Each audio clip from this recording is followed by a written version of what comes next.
So are you all already conducting virtual and or hybrid meetings? No, we've been doing Zoom meetings since for almost a year now. Mm-hmm. No, we're not able to meet in person yet. Yeah, I think it really varies throughout the country, doesn't it? It's supposed to happen next month, but it'll be too late for us because our meetings are at the beginning of the month and it doesn't happen until the middle of the month.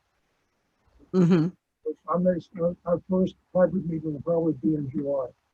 Mm-hmm. Mm-hmm. So you're going to dive right in with the hybrid meetings then? Hopefully. We're still trying to figure out the technical aspects of it, how to handle the sound and so forth.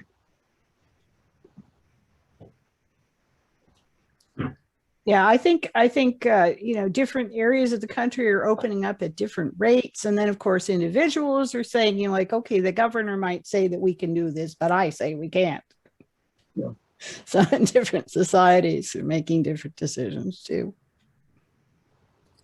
Yeah, I don't know anything about the subject, but we have experts who do, and we've had several very successful virtual meetings, special interest group meetings with people speakers from Germany and Ireland and so forth, with 300 to 400 people at each one. There I am.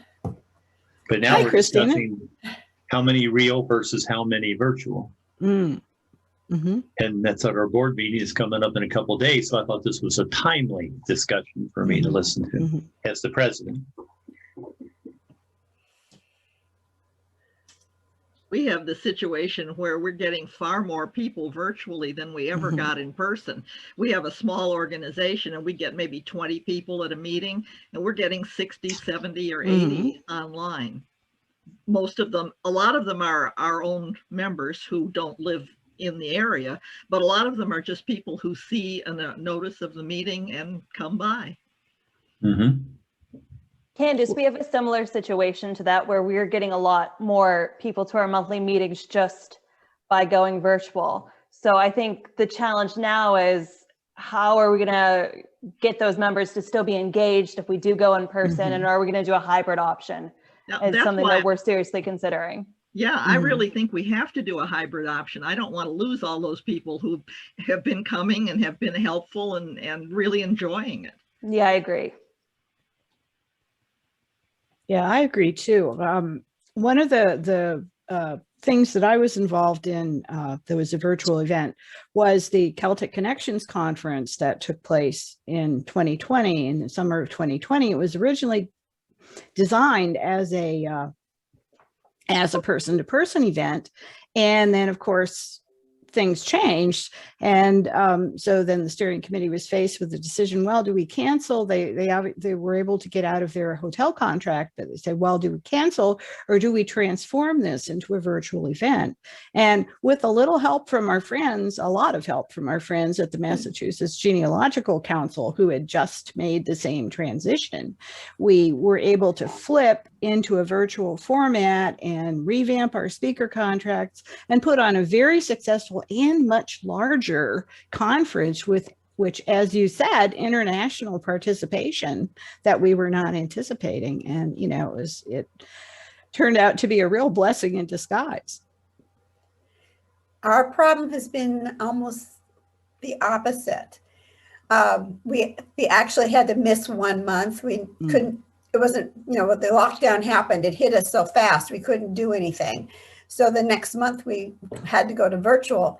So we've been on Zoom since March of 2020. And on average, we get maybe 35 to 40 people at our meeting. We usually get a little bit more than that when we come live. But the one positive is some of our members have moved to senior facilities out of state to be their kids or whatever. And now they're able to join us again, and they've loved it. It's like revitalized them. And it's fun to see them again. And we had our first seminar as a virtual seminar because we have our seminar in January, the end of January. And we had Thomas McKenty and a couple other very famous. We decided to get 3 speakers instead of 1 all day, and had 3 sessions.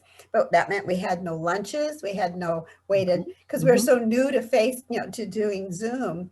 that we didn't know how to do breakout rooms, and we had a limited budget, but the cost was lower, the income was lower because we do charge for our seminars, and we didn't have nearly the number of people. We usually have 100 or more people come to our, because we're a small society, so we usually have 100 or more, up to 125 people actually come to our seminars, and we had like, I think 50 this year. So the good side is we could get a lot of great speakers without having to pay the money to fly them into LAX, put them up at a hotel, and then have an all-day seminar. And we had variety. So to me, it was a positive, but we don't have the number of people. So we're dealing with what do we do next, because we're allowed back into our lodge in September.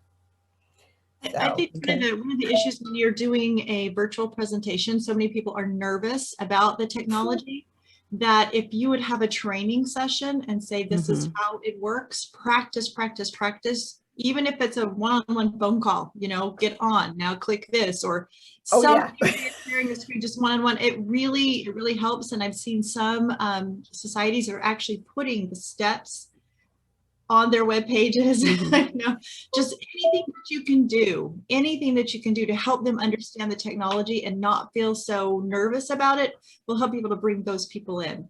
So I have a writing group through the society that used to meet twice a month live, and now we're once a month on Zoom. And I had some excellent writers that were always coming, but are so leery of, oh my gosh, I'll get a virus. Oh, I don't, you know, they won't even go on the computer. And I mean, they'll email me, but I offer them 3 options. They have the actual Zoom meeting. They have Zoom on their phone if they want to use it on their phone. And then they have telephone connection. They won't see us, but we can all hear. Right. And it's like, I actually am having more people come to the Zoom meeting now for my writing group, but it's a new group. It's not some of the original group that used to come. So pluses and minuses. Yeah. The problem that we have mostly is a lot of our members are not comfortable getting on the computer and going to Zooms. We've had people say that they don't want to learn how to do something new. So we're kind of struggling. Right now we do our monthly meetings on Zoom, and we have some education classes on Zoom, but the attendance is not as good as we would like. So we're struggling with how do we train them. Now, Sherry, you had mentioned something about you know, maybe phone calls or something. So we're really struggling with that. And that's our biggest problem now. How do we train our members to use Zoom, because many are not comfortable? And how do you get them on a Zoom meeting to teach them how to use Zoom when they won't go to Zoom? So we're really struggling with that. That's our biggest problem right now. Yeah. But I think sometimes with some people, not all, with some people, if you could reach them on their level, okay, I'm okay if you call me. And then they'll say, okay, do I do this? Or, you know, if you're getting to a point wherever you live that you could even meet somewhere and show them, you know. Yes. And we're now just starting to be able to do that. In fact, we're having a meeting next month, which is our first. It's going to be an outdoor meeting, so the weather is good, so we can do that. And that might be a good opportunity to maybe do it there. I don't know. Absolutely. I do. I think we've got to meet them on their level. And then I think for most people, once they figure out, oh my gosh, this is not hard.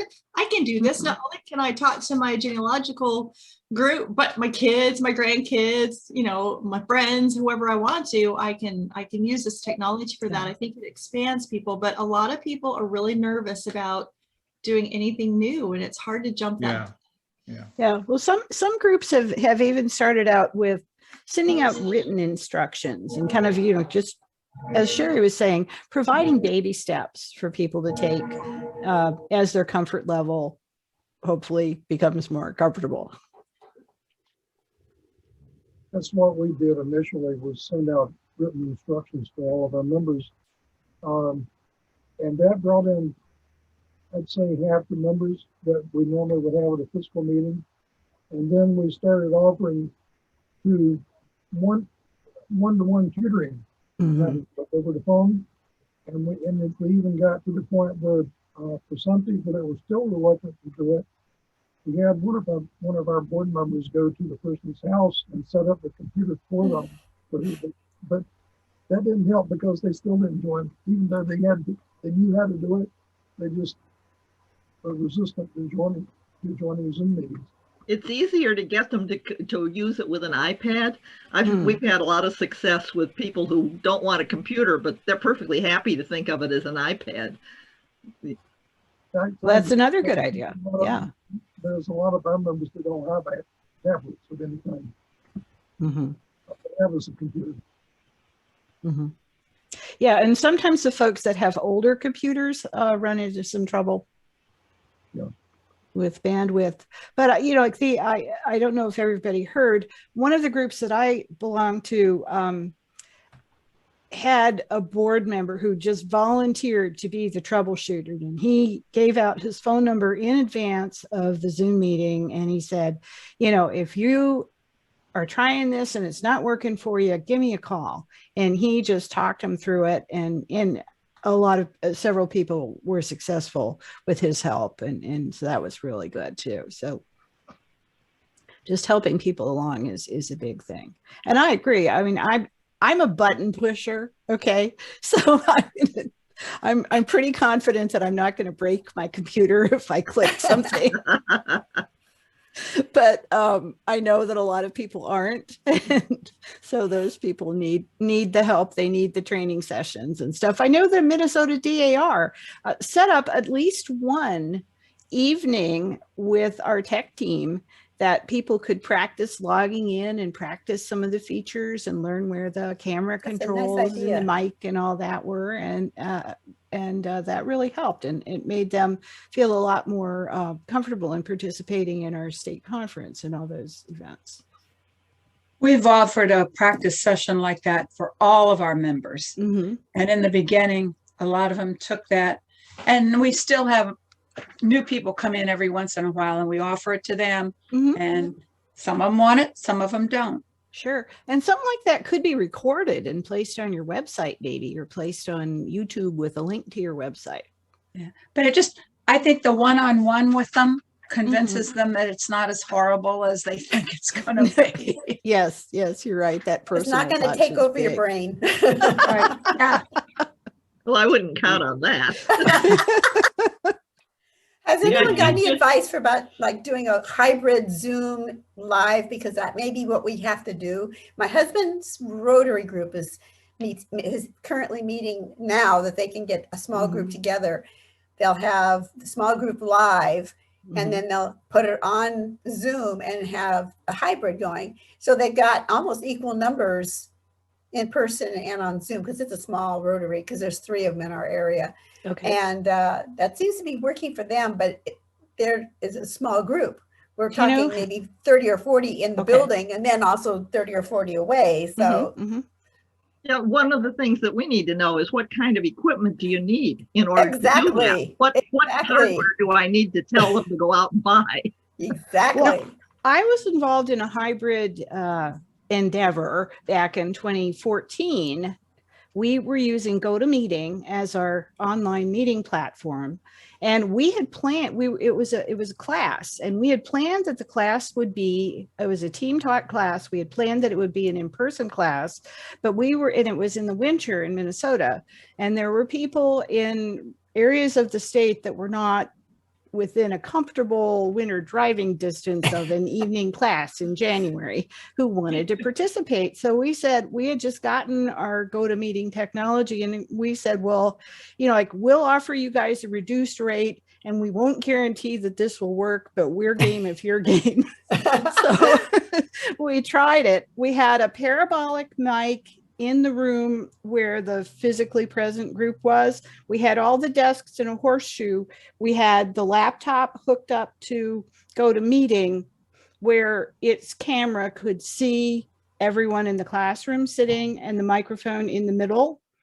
And then they were watching, like we're watching now from home, those remote participants. The only thing was that the audio from the remote participants was not as good as the audio to the remote participants, but fortunately there were 2 instructors, and so one instructor could watch the remote participants and say, I think John has something to say now, and then people could listen and they could hear John. So that's, you know, that's kind of my experience, but you kind of have to figure it out and test it out in advance to see how it's going to work. And it sounds like the Rotary experience could translate. Yeah. We did kind of some similar things. We were trying to partner with some of the smaller societies in the surrounding area, some county societies, to see if we could deliver a webinar program to them. And we were trying to figure out on their end, what did they have to make that work? And so basically they were projecting the webinar onto the screen in their meeting room, but then they had to have some kind of mechanism and some person there who could manage a microphone so that the live participants in the meeting could ask questions. And so those are, you know, and those are pretty simple. And that was stuff that worked, you know, 5-6 years ago. So it would work today too. Lois, were you showing a PowerPoint, or did you have a screen presenting information? I'm just curious about how we did in the class, Dawn. Yes, that was displayed for the virtual attendees. You know, so they can see they can see the room, but they can still see the screen. Well, we had the, see if I can explain this. We had the person who was speaking and showing the PowerPoint on their laptop. That was logged into GoToMeeting. So it was broadcasting over GoToMeeting to the people outside the Twin Cities. Okay. But it was also hooked up to a projector in the classroom so that those that were physically present were watching the meeting. And then the person speaking was wearing a headset to capture the audio for the remote participants, but the people in the room could hear perfectly well. So it was probably not the most elegant solution, but it worked. It worked. Which was the bottom line as far as we were concerned. I think there is a mechanism to share like the speaker view on GoToMeeting and then the screen. Is that what you're talking about? I've been in business meetings when I worked in corporate America where we would have virtual like hybrid meetings that way. Just occurred to me that that's something that we could do for a genealogy society. Yeah, you could. And, you know, like I don't think it's as satisfying to everybody, but, you know, it's good enough. Part of what I had thought about was a big concern is in our meetings, we're in a kind of a big spread out room, is how to capture the physical audience comments so that people online can hear them. And my thought had been maybe to station, you know, a certain number of just laptops around the room and, you know, set on mute. But when somebody next to them is raising a question, you'd have somebody sort of helping them direct them. So just have that person go off mute so that gets carried into the, you know, the audio gets carried into it. That was my bigger concern as opposed to like the people who are online seeing the room or anything. I don't know. You know, yeah, the one online where we hosted a webinar for a county society, and actually I went down to the county and I was in the room with all of the live audience. And what we didn't use your idea about having laptops around, we had a microphone that was wired into the laptop that was connected to GoToWebinar, so that was our audio input. And then the other option, of course, would be to use the chat. It's not as interactive, but there's something in our physical space. It's too large, I think, for a microphone to work like that. I think that would probably work. I mean, you definitely want to test it out, but yeah, that's what we're planning to do when we can. You could have people just, if they've got a question, go to the mic. So to make them go kind of get in a line and go to the mic, and that way everybody can hear them. Our group wouldn't do that.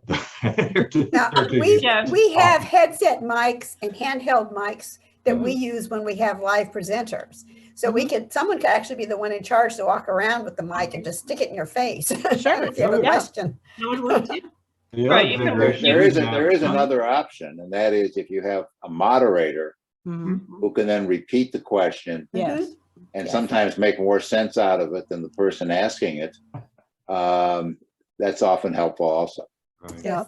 Another good idea. We didn't have as much problem as far as getting our members using it, because in fact, our meeting attendance doubled when we went to virtual meetings. Wow. I think part of that is just because people don't like to drive in Northern Virginia traffic. But I think the bigger issue I found I had to be careful with was making sure the speaker was prepared and knew how to do it, and that usually often took a practice session, and even then it didn't always work.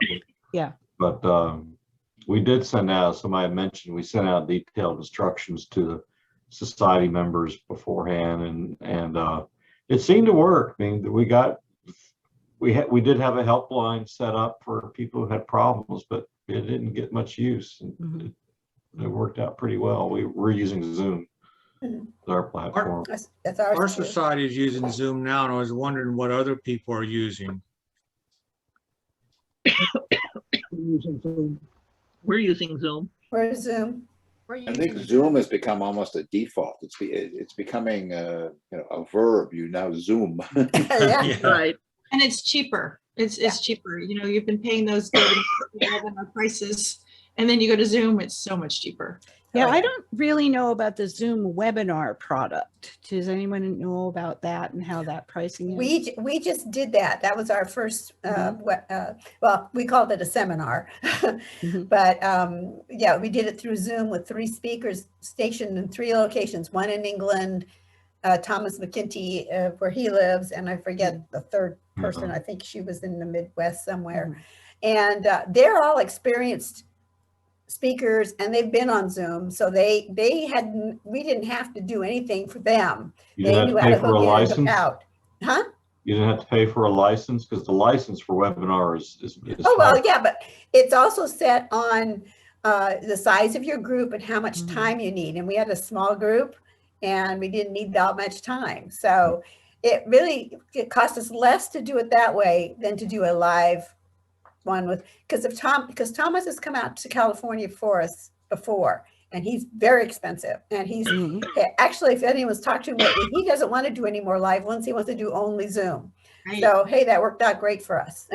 And we could pick 3 people this time. Yes. And let them work on their specific special area that they like. So our members got a lot more detail, you might say, instead of having to spread that one person out, like we used to have one speaker for a whole day. And maybe their second or third topic wasn't as interesting. So this way we could be more specific. We enjoyed it, and we're going to do another virtual next year, even if we're meeting in person, because we liked how that went and the options it gave us.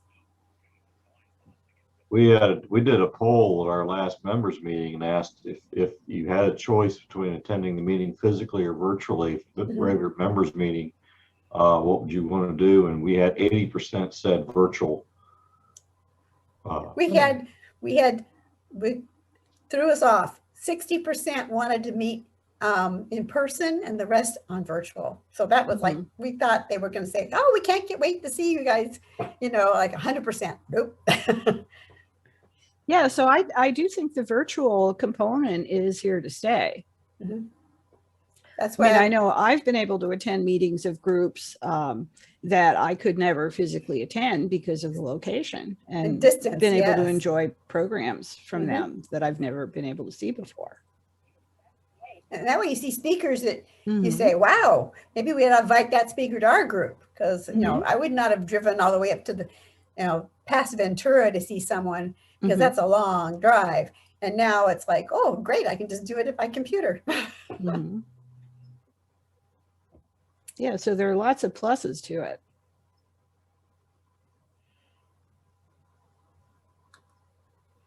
So what else do we want to talk about? Is everyone thinking about alternating virtual and in person, or trying to get that hybrid as often as you can? What are you all thinking about doing when you resume in-person meetings?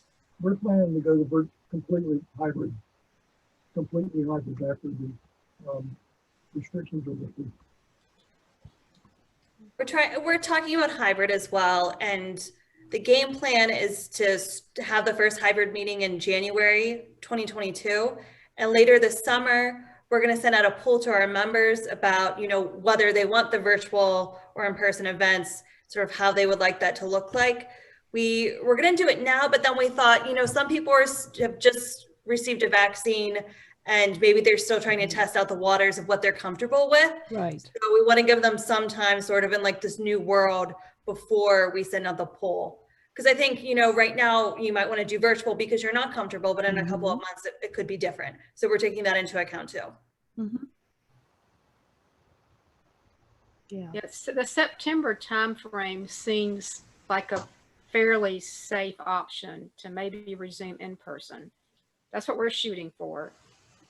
I don't know, Chris, given the demographic of our group, I don't know, our feeling so far in our board discussions has been that people are still going to be a little bit reluctant at that point. We're waiting to see. And as I indicated earlier, our area tends to skew towards the virtual side anyway on that. But I don't know. We realize at some point we got to start meeting physically, or people are just going to lose, you know, they're going to lose touch, and you can't. It's hard to get volunteers more engaged when you're not ever actually seeing each other.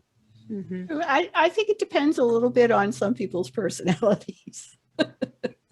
I know I have friends that are like, no, I'm perfectly fine with virtual meetings and staying that way forever.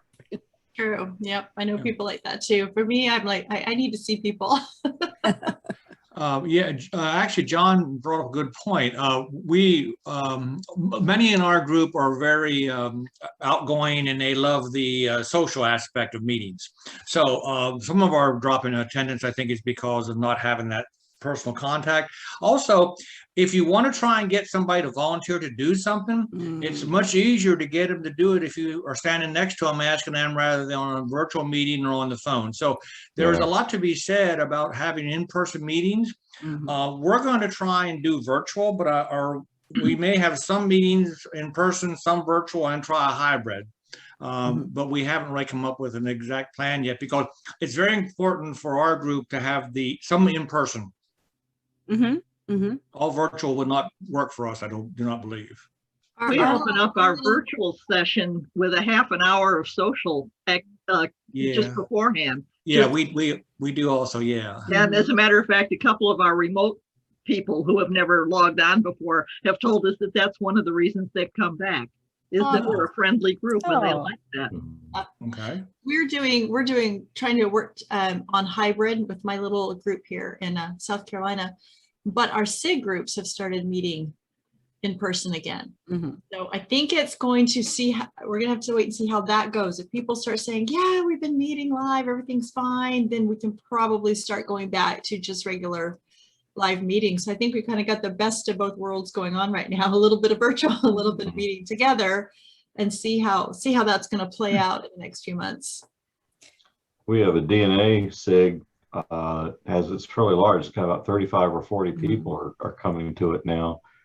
And I know the leader told me, she said, I'm never going away from virtual. It's just so much easier. It meets on a weekday night, and people love it. But we do have a Saturday morning education program. I think if we could, that's the one I think we're going to try to stick with physical. See how if that will work, to give at least some, you know. We've had a DNA SIG that's been virtual before virtual was cool. They started out virtual a couple of years ago, so they were leading the way. Yeah, our DNA group, I think, is in that virtual camp. Yeah, maybe November, December, we could consider having a physical meeting. But of course, our society board had said, yeah, if you're going to have a physical meeting, you can book the room, but here's all the cleaning you have to do. So then people were like, It's a trade-off.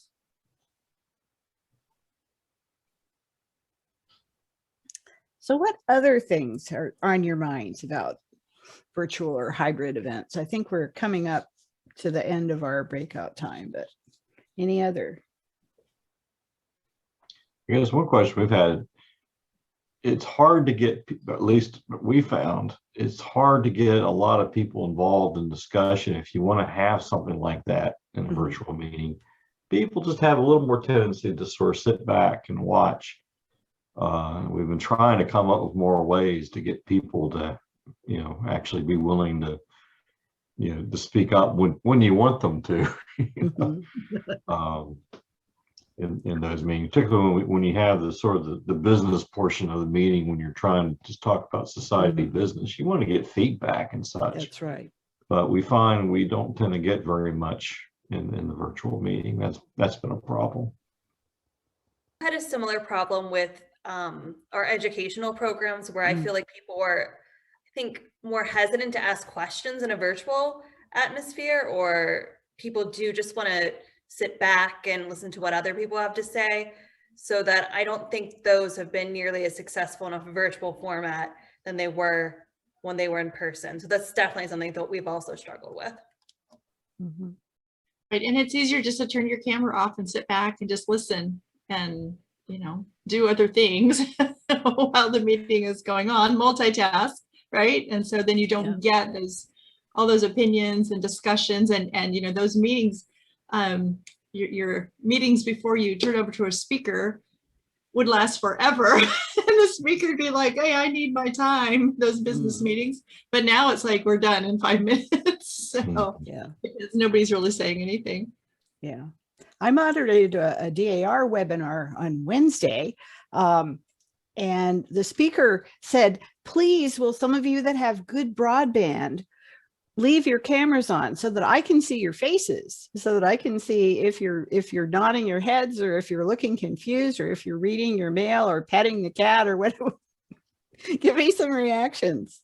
So that's something that you could do,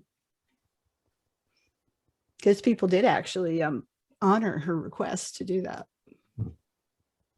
Looks like we're in our closing countdown, 92 seconds. Sharon, was there anything that you wanted to leave with that you haven't gotten yet? We have a very small group here in Merrill. I think we have around 40 members, and quite a few of them are from out of town. So we've been having some virtual meetings. However, it seems like the only people that show up are the board members, and then a couple of other people, and that's it. Okay. So I feel bad that more people are not attending these meetings that we're doing. So it's kind of a struggle, you know, to find a really good topic. And we've been actually looking at different webinars that we've been putting on that we thought were very interesting, but I don't know. It can be. Yeah, maybe you could try something, you know, rather than having a talking head on the screen, you could have more of a discussion like we're having here. And we do follow that up with another meeting. What we normally do is send a note out asking them to view whatever it is that we're talking about that month, a webinar, or you know, whatever our topic is. And then we follow that up on a normal business night that we would have. Okay, we're going to close out now. So thank you so much for coming back. Looks like it.